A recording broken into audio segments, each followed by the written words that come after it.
The Fukushima natural disaster on March the 11th, 2011 was the worst disaster of all time, and yet we're not hearing anything about it anymore. What's going on? It's really been hushed. The news has suppressed it. There's no question that we haven't been told the truth about the many things that have gone wrong there. There are a lot of facts that we know when we interview people who are nuclear physicists, which we've done in the last several days, that tell us that they knew there was a meltdown on that plant within 3 or 4 hours after the disaster hit, because that's how long it takes to melt down if you have no cooling system. Maybe we should talk about what a meltdown is. I mean, why is it dangerous to have a meltdown? When there's a meltdown, you lose control of any way of stopping the heat production that goes on when you have a nuclear reactor plant. And when that happens, you can no longer slow it down. And radiation exposure is huge, and it's out of control. And when you've got 6 nuclear reactors now that are basically a dead zone where nobody can go because it's got lethal amounts of radiation, they're on their own. And you know, it was bad enough when we had Chernobyl. That was just one, right? That was one. One reactor. Now we've got 6, and 3 of them exploded. 3 of them were low-grade nuclear explosions by the way that they look on the news, at least in the opinion of the nuclear physicists that we interviewed, that it's a pretty scary thing. And one of the things that's really scary, I think, is that this nuclear, what do you call it, nuclear waste is going into the ocean. And it's not just one ocean. All of our oceans in the whole world are interconnected. That's right. Eventually it's going to hit all the oceans. There's no way to stop that leak that's there that we know of. It took 500,000 people, 500,000 Russians, to stop what happened in Chernobyl, and many of them died from radiation exposure, and many of them are sick because of it. And what was the answer to them? They had to do it.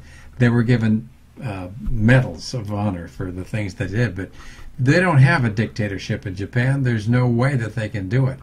Possibly if they use robots to do this, which looks like a very tall order, maybe something could be done, but up to this point I've heard no solutions, and the danger is fantastic. And so what happened to their safety mechanisms? I mean, we're supposed to have backup safety mechanisms for something like this, especially if it was so close to the ocean like that, in an area where there could be tsunamis. Exactly.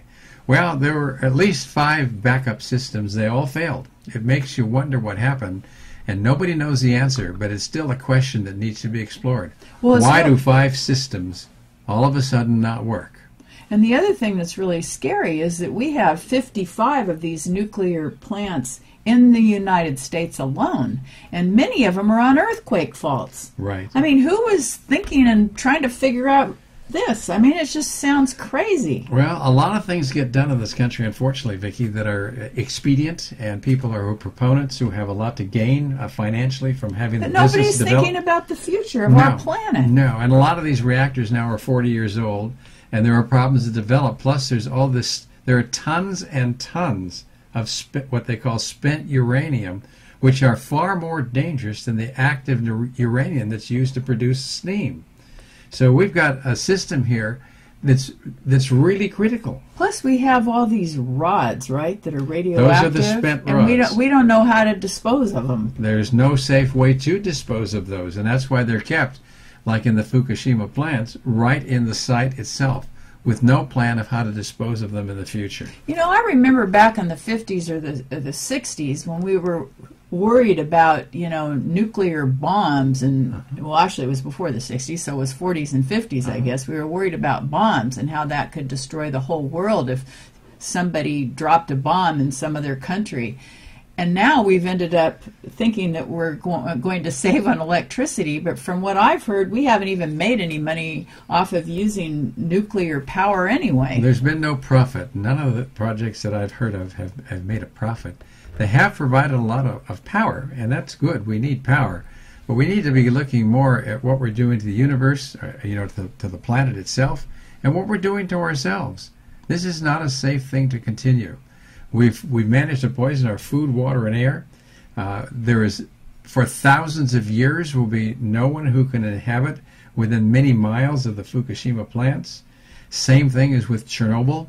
There's just dead space there with an enormous loss of land. And you know what else is in Japan? They're not even respecting the other people in other parts of their nation. You know, I mean, there was just something in the news about how they shipped 1,000, what was it, 1,000 cows.